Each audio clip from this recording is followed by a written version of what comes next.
Hey everyone, welcome back to Swooning Over Stans. It's me, Chibi Tabitha. We're still in the car with Stan after our successful heist, and he has brought us to a car dealership. This is probably the Buddy Gleeful's car dealership. It's the only one that I know of. Yeah, it's the Gleeful. It's the Gleeful's place. Stan slides out of the car, withdrawing something from a pocket within the breast of his jacket. Once you get out and around to the front bumper, you can see that it's a cigar. You mind if I smoke? I'd like to say, yeah, actually, sorry, but that's not true. It's no go ahead. I have friends who smoke. My parents smoke. Like, if you smoke, you smoke. I don't really care, especially if it's, like, your vehicle. But the fact that he waited until we were, like, out of the vehicle, that's really pleasant. I have a friend, every time he gets a rental car, he has to, like, get out of the vehicle to smoke, so we spend a lot of time leaning against the side of the car that he's rented while he has smoke. And then I sit there and I chat with him, and he's always like, you don't have to join me out here, and I'm like, bro, my asthma's not gonna get any worse just because I'm standing near you, because we're outside. We're outside. It's still probably bad, it's probably not good, but, like, also, like, just go for it, man. Thanks. I don't like smoking around the kids, you know? I'm already a bad enough influence. I mean, we did just steal a painting. He chuckles and withdraws a pack of matches from his pocket, and his face is bathed in the light of the flame. From your place ways down the road, Stan surveys the lot, eyes sweeping back and forth until they land on what looks to be a fuse box under the dark overhang of the roof on the far side of the dealership. What are we getting? New drive belt, some spark plugs, a couple other things I can't remember the name of and aren't worth explaining. It won't take all night, though, right? He shakes his head, taking a long drag from his cigar, smoke rolling off his lips and into the night. That's an image. That's an image that's now seared into my mind, and I'm gonna explode. You'll hear about it in the news. There's no episode after this because I've exploded. You lean back against the front bumper of the car next to him and stuff your hands in your pockets. There isn't much light pollution around here, so the stars are bright and numerous above. Provided your car gets fixed up, this might not turn out to be such a bad trip. You take a deep breath in through your nose, the smell of sweet, heady cigar smoke. Sweet, heady cigar smoke and crisp night air fill your lungs. I have a friend, he smokes, well, he doesn't anymore because Canada's importation laws on smokes changed, but he used to smoke clove cigarettes. They were black, and the way that he described them to me was that they're basically 3 cigarettes jammed into one, and they smelled like cloves. They were like clove cigarettes, and I loved hanging around him when he was smoking those. They smelled so, like, the secondhand smoke on those was so good. Upsetting. And that's all he smoked. It was awful. Hanging out was so good. Hanging out with him was great. The damage to my lungs, not great. The smell was great, though. So, how are we doing this? We gotta get rid of the lights. I doubt Bud's clever enough to have night vision cameras. I knew it was Bud Gleeful. He laughs a little as he speaks, smoke blowing out into the night with each individual laugh. But we cut the power to the whole place, and the cameras are gonna be gone anyways. So we cut the power, find a car the same make and model as yours, and I dig out the parts your car needs. An hour, maybe in an hour and a half tops. I can get the lights. Stan turns his head and looks at you, waving away a fresh cloud of smoke as he accidentally exhales in your direction. That's kind of sweet that he's like, no smoke. Smoke be gone. You sure? Yeah, I got it. How hard can it be? The two of you stand there in silence for a few more minutes before he bends down and grinds his cigar cold on the asphalt, straightening with a groan and a huff of quiet laughter. Yeesh. Starting to remember why I quit doing this kind of thing. You sure you're alright with this kid? You know, robbing the place? You don't think I can do it? No, that's not it. You've been keeping up with me just fine all night. You just don't seem like you have a lot of experience here. Correct.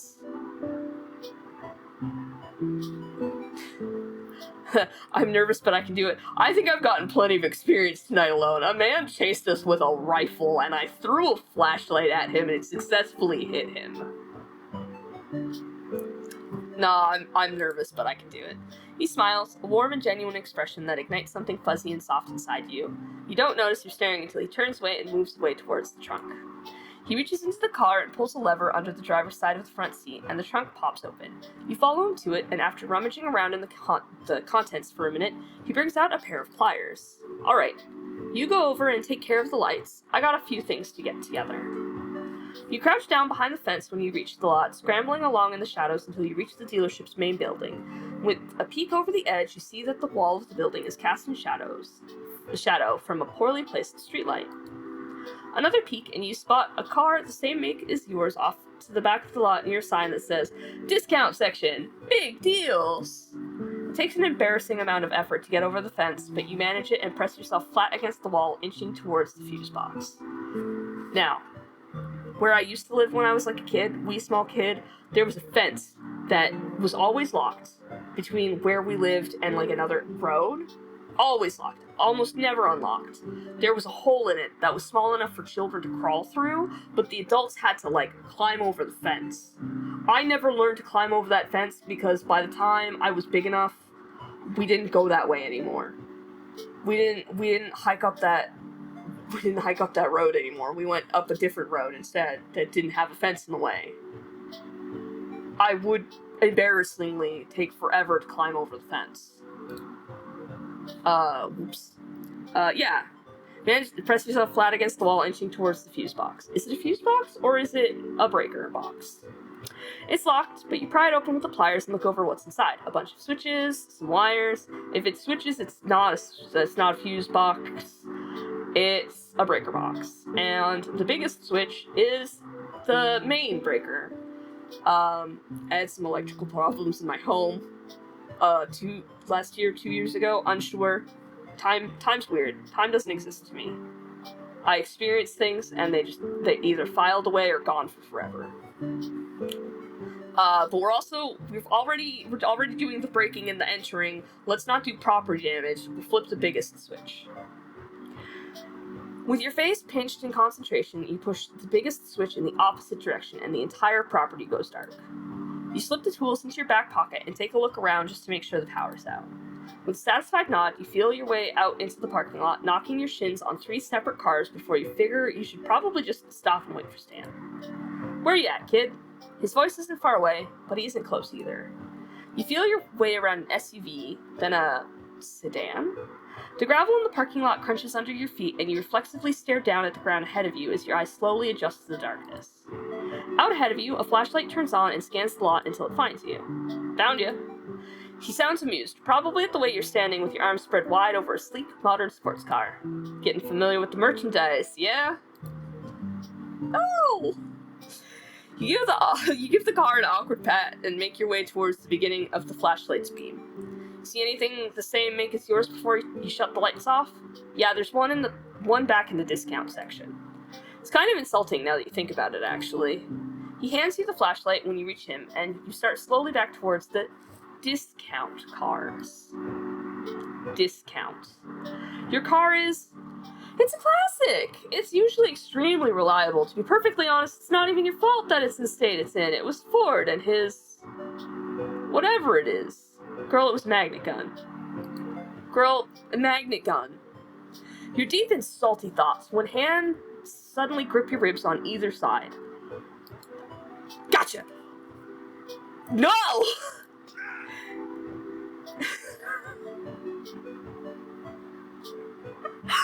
You scream and throw back an elbow at whatever's got a hold of you, and you hear Stan yelp and fall in a clatter of kicked gravel and metal clanking together. He scared you again. "Oh wow, I really got you that time." "Holy smokes, kid." You turn the flashlight to where you heard him fall, and you find him with a hand cupped over his face, blood dribbling out from between his gloved fingers. "Oh, I really got him." "Yeah, I deserved that one." "Oh shit, I'm really sorry." "Nah, I'll be alright, just help me up." You tuck the still-lit flashlight into your back pocket for a moment, reaching down and finding his hands in the dark to pull him up. Once he's on his feet, you retrieve the flashlight from your pocket. As you bring the beam up to Stan's face, you find him holding a handkerchief over his nose and squinting. Sorry, I think the air pressure's changing. There's a sound in my ear. I think it's my ear.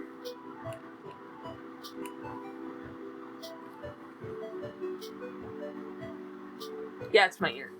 I'm pretty sure. I'll find out when I edit this later, but I'm pretty sure it's just my ears. He's apparently brought a backpack with him and is sitting on the ground behind him where he presumably dropped it when you elbowed him. In the face. You know, that was a really solid hit. You got a lot of power in there. Bro, I'm built. I'm not built like you, but I'm built. I don't know if you were just saying it to be nice earlier, but I could really show you some moves. Teach you how to direct that strength. I lift boxes at work, and I'm short. I mentioned it. Short. I'm short. I know I'm short. I'm sure I've mentioned it. I don't know if I have. I'm short. Anyways, I got... At work, I, lift these heavy boxes, and I just lift them up over my head, and I just slam them onto, the top shelf. And, the guys at work are all like, oh. And I'm like, yeah, I don't need no man. It's always a joke. I don't actually care. There are some times where I will literally just summon someone over and be like, I need you to be tall for me, and then I point. Everyone has their strengths and weaknesses. Mine is just being able to throw things above my head that are heavy, and I probably shouldn't. This is... Dude, you're bleeding everywhere. He removes the hanky from his nose for a moment, gently prodding at the bridge of his nose with a finger and frowns. Well, it's not broken, that's for sure. You would know. You've been punched in the face as a boxer. That's... good. He laughs quietly, taking a clean corner of the handkerchief and dabbing in his nose with it, grimacing and sniffing hard when it comes back still clean. Good to go. Are you sure you're alright? Yeah, of course. I've gotten worse beatings than that. Believe me. His face is flushed from the sudden injury, but he does look otherwise okay, so you sigh and plant your hands on your hips. Then let's finish this. He reaches out towards you, then catches a glimpse of the blood and reconsiders, wiping his gloves as clean as he can with the hanky. When you reach the car you spotted earlier, he pops the hood and drops his pack on the ground next to the bumper, unzipping it to reveal a jumble of various wrenches and tools. Alright, hold the flashlight steady on the engine and keep an eye out.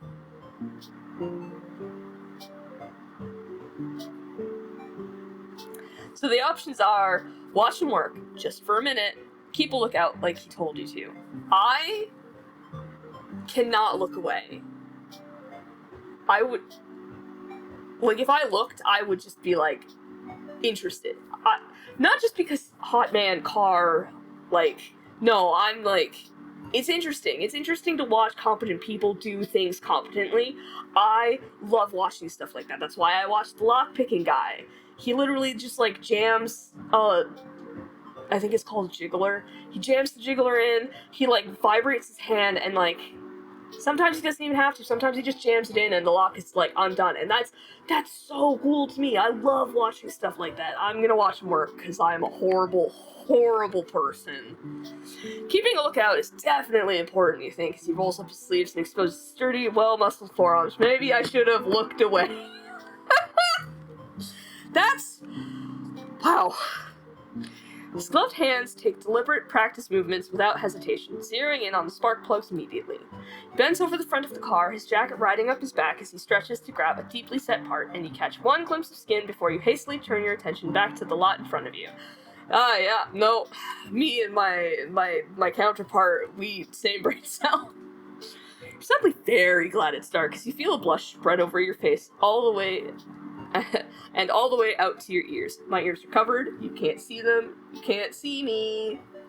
Ha ha ha. It doesn't take long for him to get what he needs for your car, shutting the hood and setting his pack on it as he stuffs parts into it. That was quick. Nah, the parts you need are easy to find. Just takes the Hey, what's going on over there? That you, bud? Cop 1. The beam of a flashlight finds you both, and Stan turns around quickly, leaving the bag behind himself on the hood. Yeah? Pines? What the heck happened to your face? And what are you doing out here at... Hey, are you stealing parts again? No.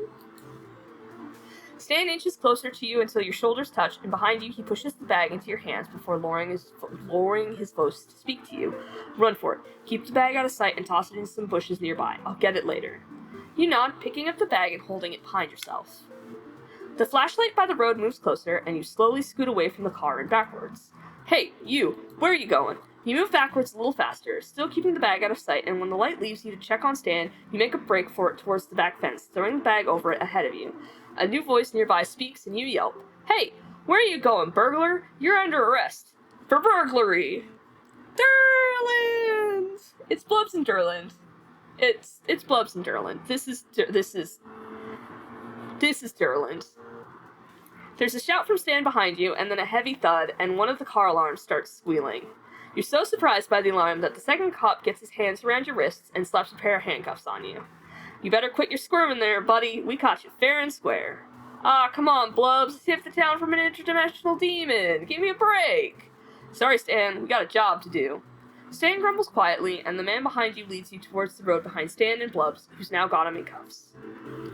You need to get out of this. But how? Go for the cop's gun. That's how you get shot. Do not. Try and grab something off his belt that's a little less dangerous. I mean, I don't think Durland would actually shoot me. Durland and Blubs are very sweet. They're very sweet boys. My OTP, honestly. Yeah. You close the space between you and the cop... You close the space between you and the cop behind you. Once something moves between your fingers, you grab it, bringing it back. Well, you're not sure what it is, but it feels like it's cold and metal, so you slip it into your back pocket. Ah, shoot, Durland. We don't have the cruiser. Me and my ideas for romantic strolls in the moonlight. Well, why don't we just commandeer Stan's car? It says commander. I think I said commandeer. I don't know.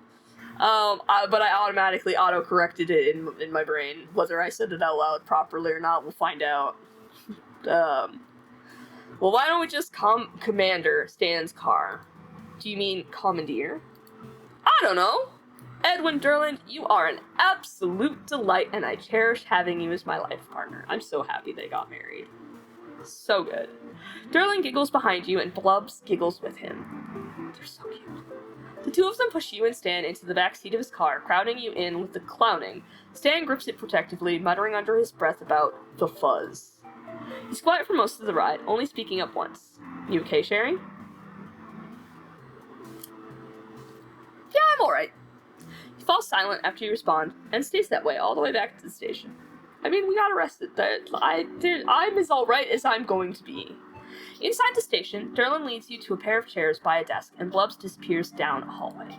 Blubs is back after a few minutes, a deep frown set into his face, and after directing this frown at Durland, he takes you and Stan down another hallway to a set of cells. Oh my god, why was that so hard for me? Why can't I speak English? More water? Will that help? Probably not. At first, he withdraws a set of keys and opens the door. You and Stan are uncuffed, and with a solid and somewhat alarming clang, the cell door shuts and locks. So, I think actually how it happens is you are put into the cell first, the cell door is locked, and then you must approach the bars to have your hands uncuffed, if they are uncuffing. I think. I feel like that's right. I could be incorrect. You two better get comfortable. We'll get you prints in the morning. Stan grumbles, settling down into one of the provided bunk beds, and you sit down on the one next to it facing him. He peels off his gloves, tucking them inside out into his pocket, and fiddles with a loose thread on the thin wool blanket on the bunk bed.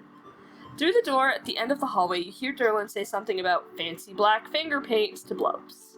Here in the bright fluorescent lights, you can see that he still has a bit of blood smeared under his nose and on his chin, and you feel a flush of embarrassment when you remember that you're the one who did that to him.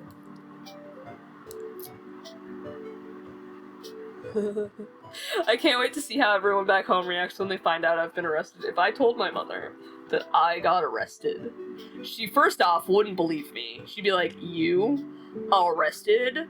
For what? Being too nice?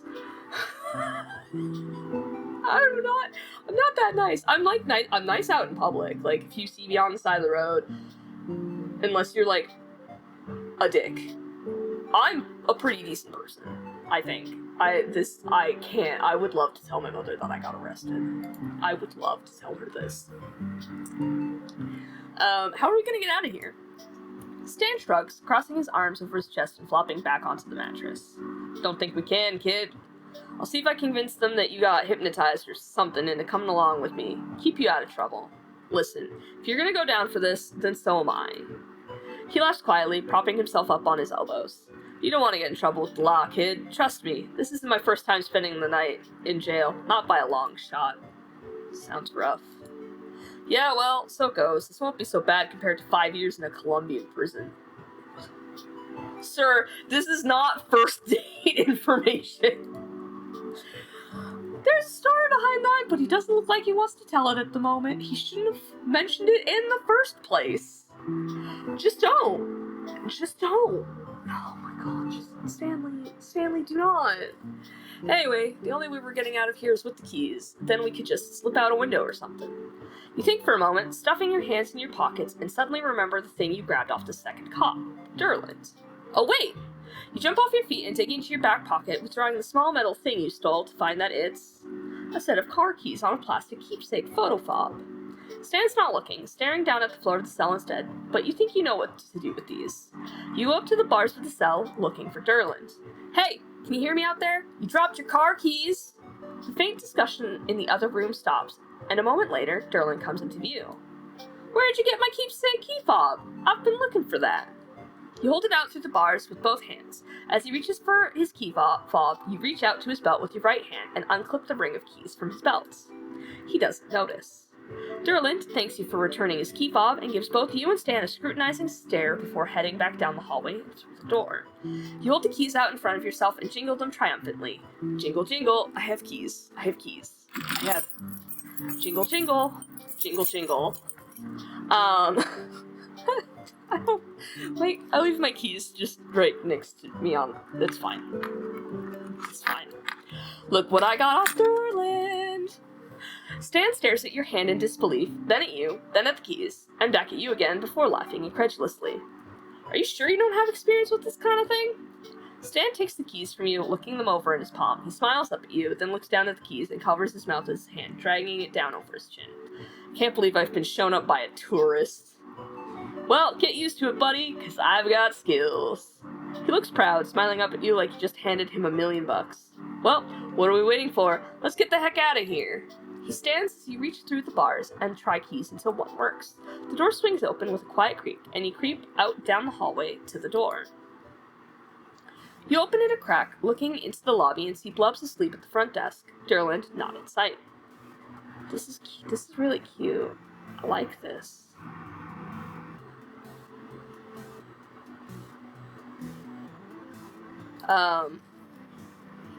Slowly, you pull the door open and move into the lobby. Stan taps your shoulder and whispers low. We gotta get my keys. You see him anywhere? You glance around and spot them next to where Blubs is asleep, drool pooling on the table. Shoot.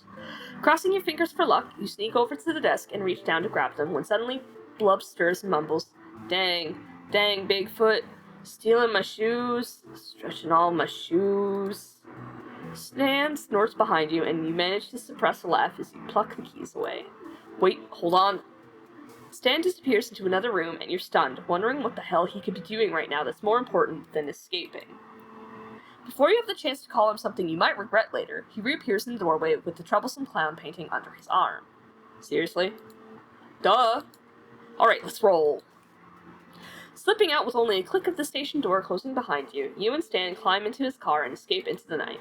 After stopping by Bud's dealership to pick up the hidden backpack, you and your partner in crime head back to the shack in comfortable silence. You'd feel tired if it weren't for the adrenaline. You carry the backpack inside, while Stan brings in the clowning and the briefcase, setting both on the kitchen table. I'd call that a successful night. Even though we got arrested, so would I. And fun, too! You grin over at him and realize in the bright kitchen light that he's still got blood on his face. How do you keep forgetting? You're the one who elbowed him after all. I nailed him. Right in the face. With my elbow. That man's nose is lucky it didn't go crunch. You've got... Well, come here. You pull one of the chairs out from under the table, gesturing for him to sit down. Oh, Hello. Hi. Hello, Art. Ah, wow. Sova really sure did draw him like that, huh? He looks a little wary, but obeys, the chair's ancient metal frame creaking under his weight. God, I can't look at it. You grab a couple paper towels, turning on the faucet in the sink and wetting them.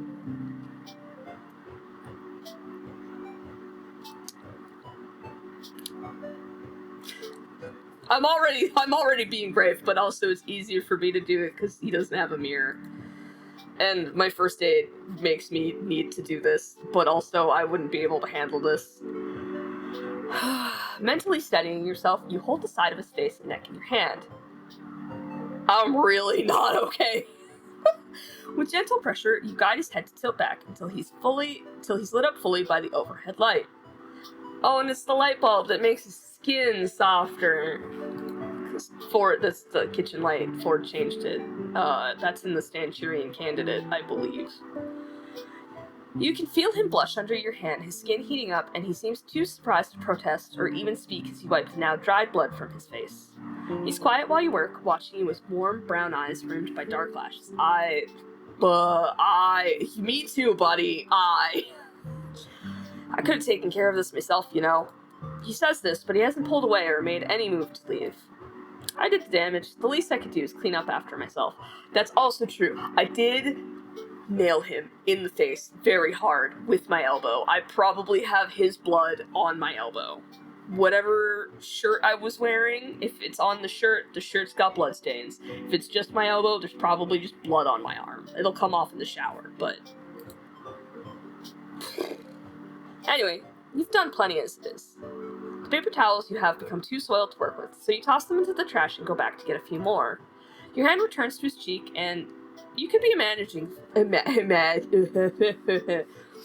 Your hand returns to his cheek, and you could be imagining things, but it almost feels like he leans into it. I really did have a good time with you tonight. Can we not have this discussion while you're touching his face? Can we please not have this discussion while you're touching his face? His face is right there. I assume that you're like right in there with the towel. Stop. Sherry, stop. I had no idea crime could be so fun. He smirks, avoiding your gaze. I had a good time too. You pause for a moment, realizing something. Those cops aren't gonna come after us, are they? Stan shrugs. Probably not. They're nice enough guys, but not exactly competent. You laugh quietly, and he smirks up at you. You stand back to make sure you're finished, and then toss the last paper towels into the trash. You sure it's not broken? Nah, I'm fine. Don't worry about it.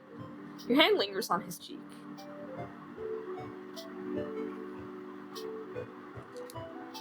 I'm a hugging person. I'm like... There are people out there, there are people I've met who are like, I'm not really into touching. They don't like hugs, they don't like being touched. Cool, great. They hang out with me enough, I get to hug them. No one else. Just me. I just give off the, please hug me, I need to be hugged or I will wither away and die energy, I guess. Like, I have a friend, or I had a friend. I have a lot of friends I haven't talked to in a very long time. But like, when I was in high school, I think it was high school, I like met him at the mall, and I like ran at him. Full speed, I ran at him. And he like crouched down, and he had his arms ready to like catch me, and I still almost took him out. Like, yeah. I'm gonna give him a hug.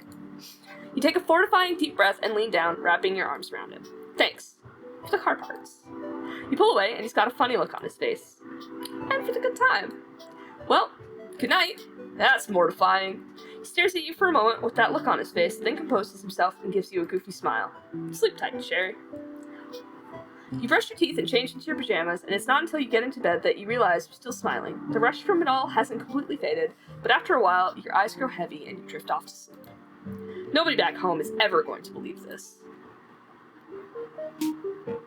It's like you were made for each other. Can you give me dating tips? You're good at this. I'm bad at dating. Please don't ask me for dating tips.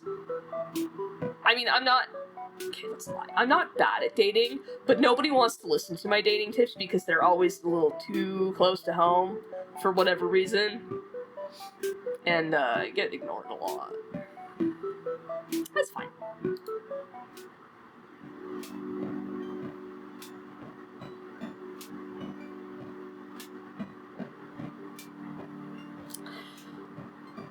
Okay, I think I'm going to stop this here.